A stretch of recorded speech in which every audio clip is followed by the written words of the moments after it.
TikTok not only provides entertainment, but advertising for small businesses. I spoke with a chef and an entrepreneur about how TikTok has changed their businesses forever.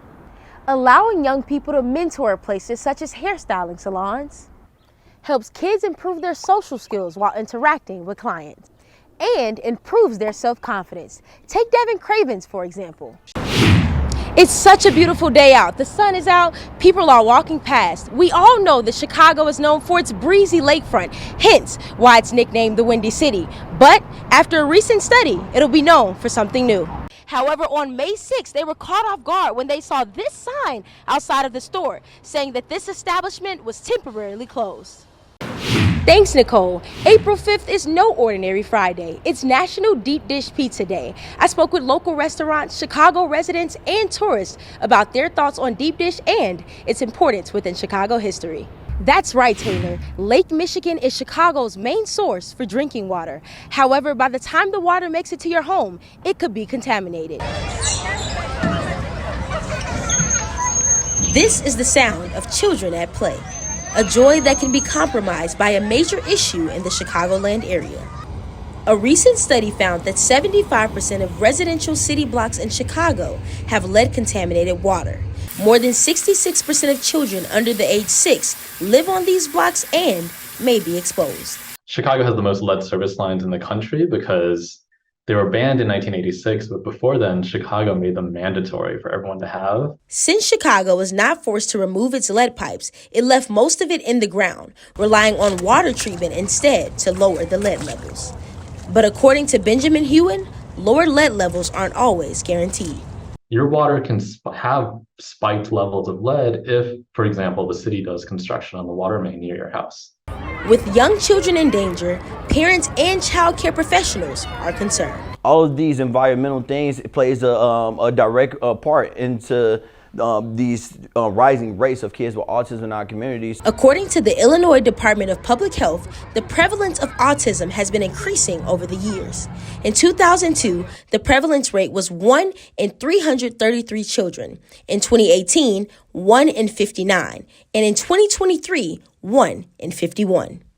Data shows that autistic children have higher lead levels in hair, blood, and urine, indicating a high body burden of this heavy metal. Here are 3 ways you can keep your children safe at home. 1. Call 311 to request a free water quality lead inspection. 2.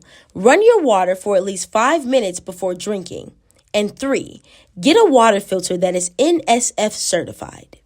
But according to Hewen, there's only one permanent solution. At the end of the day, the only way to really get rid of this problem for good is to replace the lead service lines completely. In Austin, Aniyha Jones, Chicago This Week. With summer approaching and temperatures on the rise, kids can't wait to splash in their local swimming pools. Learn Excel Charter and the Martin Luther King Jr. Boys and Girls Club partnered up to ensure water safety this summer. Someone on the board knew someone in the BGC, and our CEO was like, oh, well, let's get our kids into swim. And so that's how it kind of came about. The swimming program piloted in the spring of 2022, where students K through 6th grade receive free 8-week-long swimming lessons. The partnership helps provide enrichment opportunities and teach life-saving skills. Most kids often like water, but they don't know how to swim or they don't know how to survive in water, especially African-American children. According to the USA Swimming Foundation, 64% of African-American children and 45% of Hispanic children have little to no ability to swim. There's only one way to change that, to break down the racial barrier for swimming lessons. I really want to give the opportunity to as many kids as possible to learn how to swim because it's such an important skill, being in and around the water, it could save your life one day. Via Pondo's keys to teaching students how to swim is being relatable. When we float, usually we tell them to be like a starfish. So we're usually like, how many of you guys have seen SpongeBob? And they're like, me. And then I'm like, what's SpongeBob's best friend? They're like, Patrick. What animal is Patrick? A starfish. And I'm like, perfect, we're going to be starfishes. Due to this style of teaching, students have grown more comfortable in the water. To see the progress even just throughout the years of some of these kids is really like mind-blowing because they still think they can swim. They got some work to do, but the confidence level each year gets higher and higher. Wilson hopes this partnership will eliminate the fear of water in Black and brown communities. In Garfield Park, Aniyha Jones, Chicago, this week. Thanks, Karina. Now we meet a group of people who make temporary beds for the homeless in a really creative way. Haley Samples has this report. Hi, Haley. The suspect has been identified as Terry Clark Hughes Jr., who was killed during the police shootout.